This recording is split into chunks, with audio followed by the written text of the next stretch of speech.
Hello viewers, আসসালামু আলাইকুম। কেমন আছেন সবাই? আশা করি সবাই অনেক ভালো আছেন। আল্লাহর রহমত এবং আপনাদের দোয়ায় আমিও ভালো আছি। আমি Mohammad Roman, Roman edit YouTube চ্যানেলে আপনাদের সবাইকে শুভেচ্ছা এবং স্বাগতম।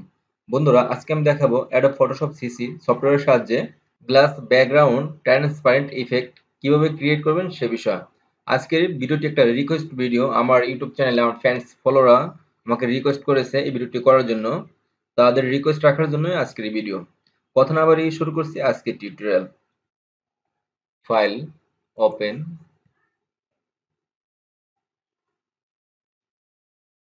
আমি দুটি ছবি সিলেকশন করে ওপেন করছি।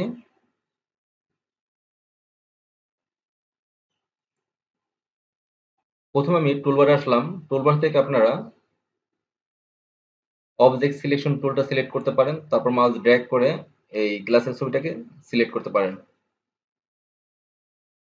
আর আপনার হাতে যদি অনেক সময় থাকে তাহলে টুলবার থেকে পেন টুল সিলেকশন করে পেন টুল দিয়ে ক্লিপিং পাথ করতে পারেন। পেন টুল দিয়ে কিভাবে ক্লিপিং পাথ করে আপনি যদি না জানেন তাহলে আমার ইউটিউব চ্যানেলে আসবেন, এই ভিডিওটা দেখবেন। Pen tool clipping path A to Z Bangla, এই ভিডিওটি দেখলে আপনারা পেন টুলের এ টু জেড ব্যবহার শিখতে পারবেন। সিলেকশন অবস্থায় আছে। এখন আমি এই ব্যাকগ্রাউন্ড থেকে এই অংশটুকু আলাদা করব। তার জন্য কন্ট্রোল জে প্রেস করলাম শর্টকাট। ব্যাকগ্রাউন্ড থেকে আমার এই ছবিটুকু আলাদা হয়ে গেছে, দেখতে পাচ্ছেন। তারপর আমি টুলবার থেকে মুভ টুল সিলেকশন করলাম। এই ছবিটাকে মাউস ড্র্যাগ করে এখানে এনে ছেড়ে দিলাম। কন্ট্রোল টি প্রেস করে সিলেক্ট করে একটু ছোট করে নিই। ওকে, একটু জুম করি।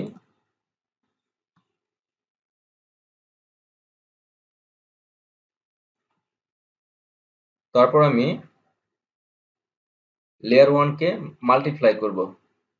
মাল্টিপ্লাই, মাউস রাইট ক্লিক করে আপনারা ডুপ্লিকেট লেয়ার করতে পারেন। ওকে, তারপর লেয়ার মোডটা চেঞ্জ করে দেই। আমি স্ক্রিন সিলেক্ট করলাম। তারপর বন্ধুরা এফএক্স এ ক্লিক করলাম, তারপর ব্লেন্ডিং অপশন।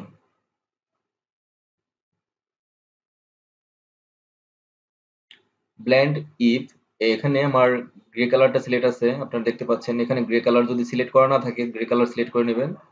তারপর এই পয়েন্টটা যদি আমি বাম পাশের দিকে চাপাই তাহলে একেবারে ট্রান্সপারেন্ট হয়ে যাবে।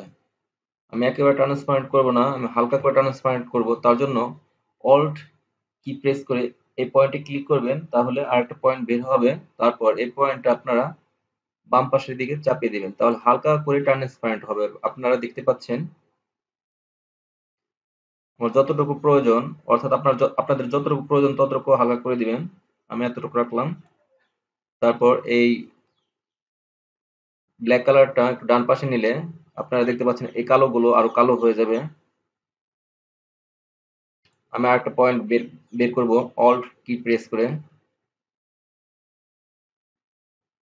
এখানে রাখি।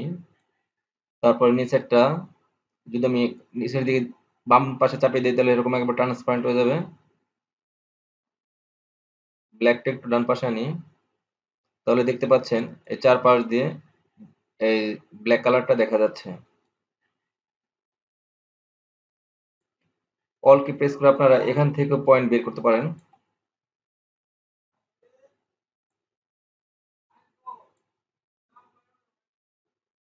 তারপর আপনারা চাইলে অপাসিটি কমিয়ে দিতে পারেন, আবার বাড়িয়ে দিতে পারেন। প্রিভিউ, ওকে প্রেস করলাম। একটু মিনিমাইজ করি। আপনারা যদি চান যে লেয়ার ওয়ান কপির অপাসিটি একটু কমিয়ে দিবেন সেটাও করতে পারেন। অপাসিটি আমি লেয়ার ওয়ানটা সিলেক্ট করি, এখান থেকে অপাসিটি হালকা একটু কমিয়ে দিই। ওকে, তারপর আমি শিফট চেপে এই দুটি লেয়ার সিলেক্ট করলাম। এই দুটি লেয়ার আমি অন্য একটা ব্যাকগ্রাউন্ডে নিয়ে দেখবো যে আমার কাজটা পারফেক্ট আছে কিনা। একটা ফাইল ওপেন করি, ফাইল, ওপেন। আমি এই ব্যাকগ্রাউন্ডে সিলেকশন করে ওপেন করছি। তারপর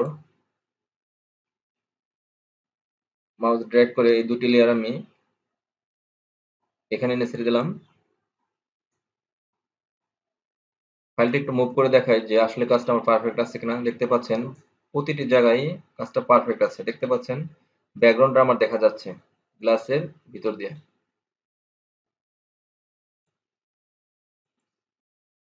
বন্ধুরা, আমার এই দেখানো স্টেপ ফলো করে আপনারা glass background transparent effect create করতে পারেন।